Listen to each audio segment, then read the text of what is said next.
You, John Fitzgerald Kennedy, do solemnly swear. I, John Fitzgerald Kennedy, do solemnly swear. That you will faithfully execute the office of President of the United States. That I will faithfully execute the office of President of the United States. And will, to the best of your ability. And will, to the best of my ability. Preserve, protect, and defend the Constitution of the United States. Preserve, protect, and defend the Constitution of the United States. So help you God. So help me God.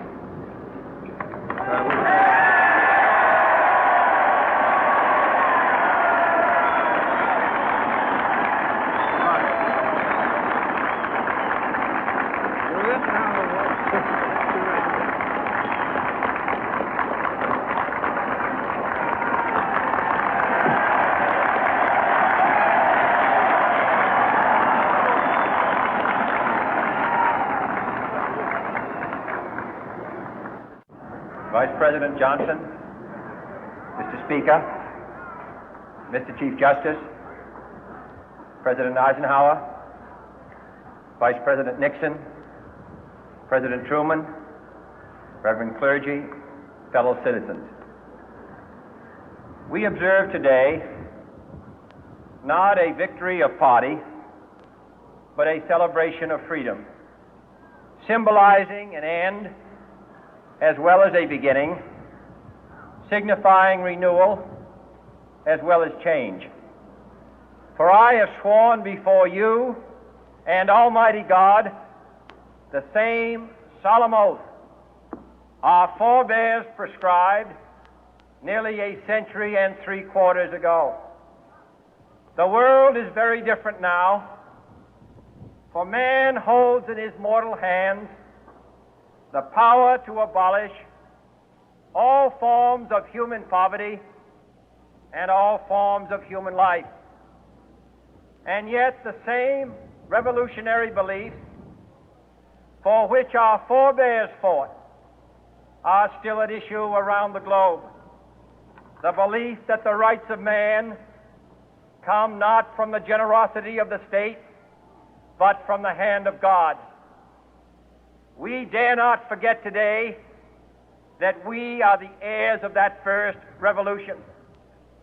Let the word go forth from this time and place to friend and foe alike that the torch has been passed to a new generation of Americans born in this century, tempered by war, disciplined by a hard and bitter peace, proud of our ancient heritage, and unwilling to witness or permit the slow undoing of those human rights to which this nation has always been committed and to which we are committed today at home and around the world.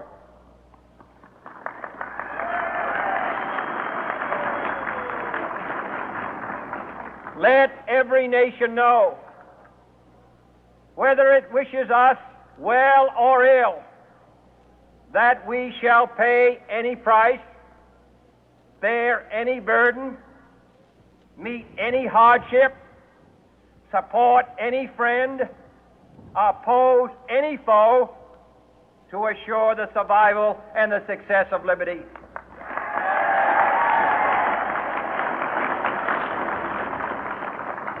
This much we pledge and more. To those old allies whose cultural and spiritual origins we share, we pledge the loyalty of faithful friends. United, there is little we cannot do in a host of cooperative ventures. Divided, there is little we can do, for we dare not meet a powerful challenge at odds and split asunder. To those new states whom we welcome to the ranks of the free, we pledge our word that one form of colonial control shall not have passed away, merely to be replaced by a far more iron tyranny. We shall not always expect to find them supporting our view, but we shall always hope to find them strongly supporting their own freedom, and to remember that in the past, those who foolishly sought power by riding the back of the tiger ended up inside.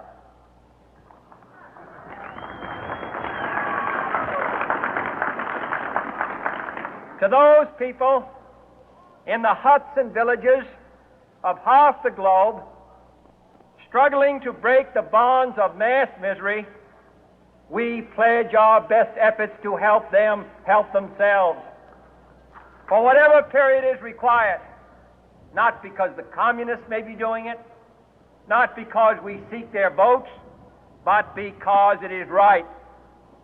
If a free society cannot help the many who are poor, it cannot save the few who are rich.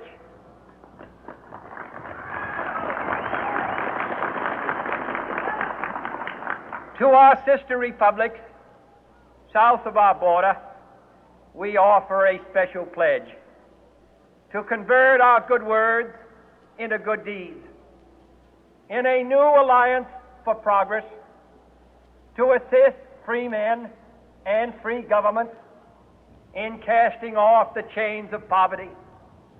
But this peaceful revolution of hope cannot become the prey of hostile powers. Let all our neighbors know that we shall join with them to oppose aggression or subversion anywhere in the Americas. And let every other power know that this hemisphere intends to remain the master of its own house.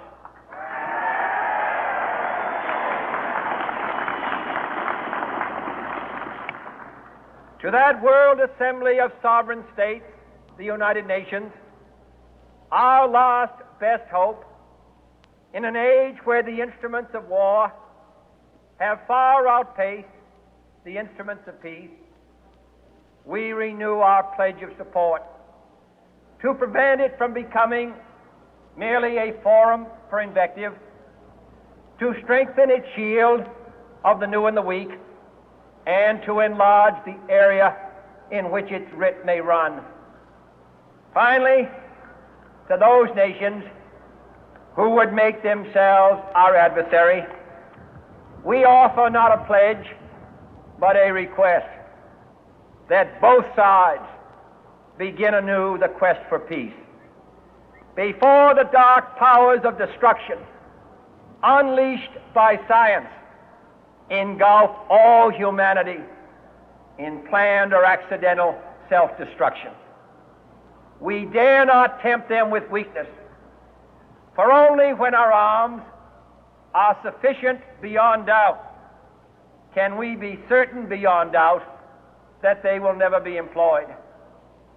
But neither can two great and powerful groups of nations take comfort from our present course, both sides overburdened by the cost of modern weapons, both rightly alarmed by the steady spread of the deadly atom, yet both racing to alter that uncertain balance of terror that stays the hand of mankind's final war. So let us begin anew, remembering on both sides that civility is not a sign of weakness, and sincerity is always subject to proof.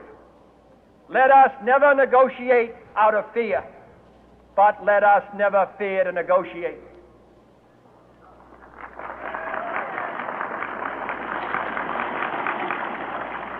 Let both sides explore what problems unite us, instead of belaboring those problems which divide us.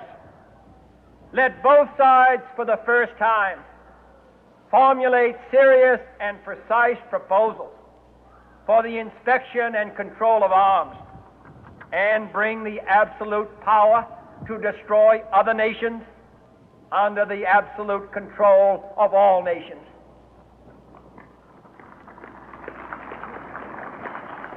Let both sides seek to invoke the wonders of science instead of its terrors. Together, let us explore the stars, conquer the deserts, eradicate disease, tap the ocean depth, and encourage the arts and commerce. Let both sides unite to heed in all corners of the earth the command of Isaiah to undo the heavy burden and let the oppressed go free. And if a beachhead of cooperation may push back the jungle of suspicion, let both sides join in creating a new endeavor, not a new balance of power, but a new world of law, where the strong are just and the weak secure and the peace preserved. All this will not be finished in the first 100 days, nor will it be finished in the first 1,000 days, nor in the life of this administration, nor even perhaps in our lifetime on this planet. But let us begin.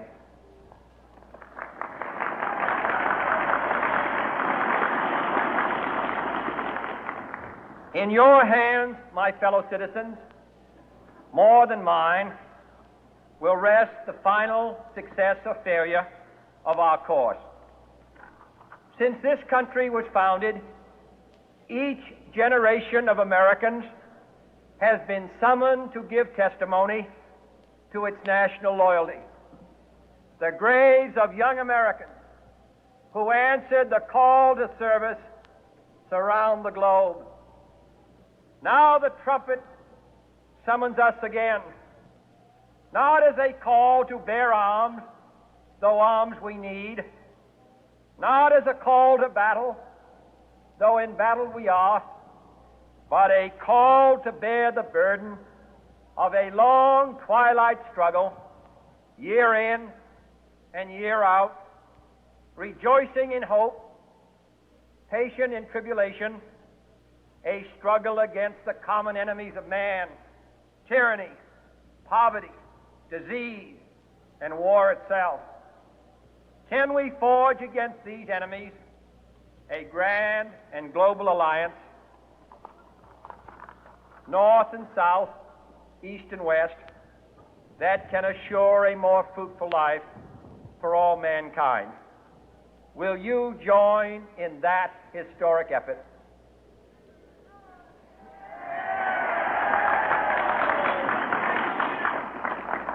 In the long history of the world, only a few generations have been granted the role of defending freedom in its hour of maximum danger.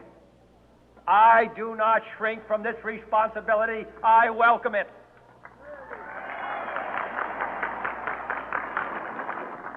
I do not believe that any of us would exchange places with any other people or any other generation. The energy, the faith, the devotion which we bring to this endeavor will light our country and all who serve it. And the glow from that fire can truly light the world. And so, my fellow Americans, ask not what your country can do for you. Ask what you can do for your country.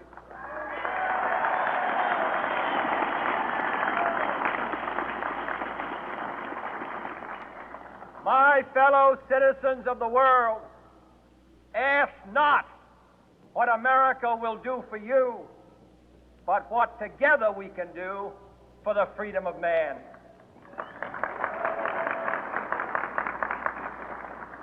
Finally, whether you are citizens of America or citizens of the world, ask of us here the same high standards of strength and sacrifice which we ask of you. With a good conscience, our only sure reward, with history the final judge of our deeds, let us go forth to lead the land we love, asking His blessing and His help, but knowing that here on earth, God's work must truly be our own.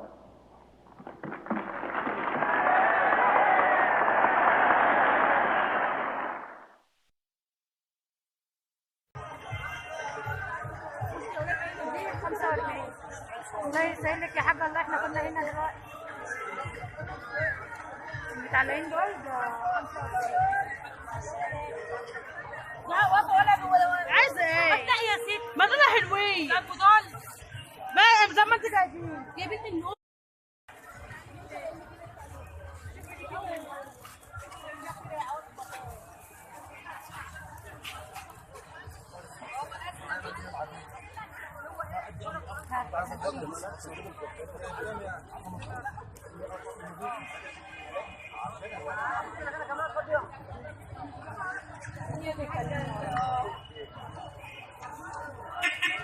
ما جبناش منه.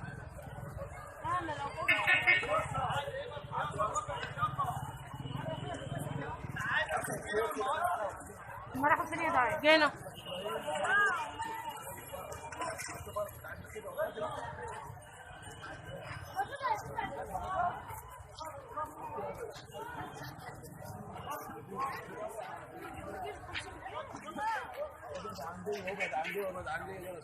هما فين يا نور؟ كله يعملوا ايه كده؟ العروسه اللي جنبها مريض 29 25 الالعاب كام؟ 20 والحصان اللي ميت ده ولا ايه؟ والعروسه اللي ورا خلاص ب 10 جنيه. اها. والله والعربيه اللي جنبه العربيه دي باي حاجه. اي حاجه ب 10 اي حاجه ب 10 جنيه اي يا حاجه من الالعاب. ربنا يديك الصحه ومسدس كله. والله ده انت راجل عسل. سايب ايه؟ ويرزقك. هنيجي ناخد العيال. مسدس ب 10 جنيه. بتاعنا في العيال. والبطات دي بتعملي ايه؟ هفرجها للعيال. متفرجه لواحده. ها؟ والبطات دي ب 10 جنيه. بطاط ب 10 والمسدسات دي لا ده اللي جوه ده لا. هي الورقه كلها على بعضها ولا طب المسدسات؟ ما العروسه دي بايه؟ الصغيره الحلوه دي.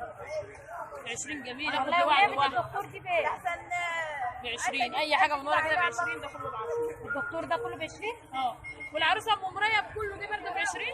ماشي. طب والمطبخ دي بكام؟ المقسومه دي؟ لا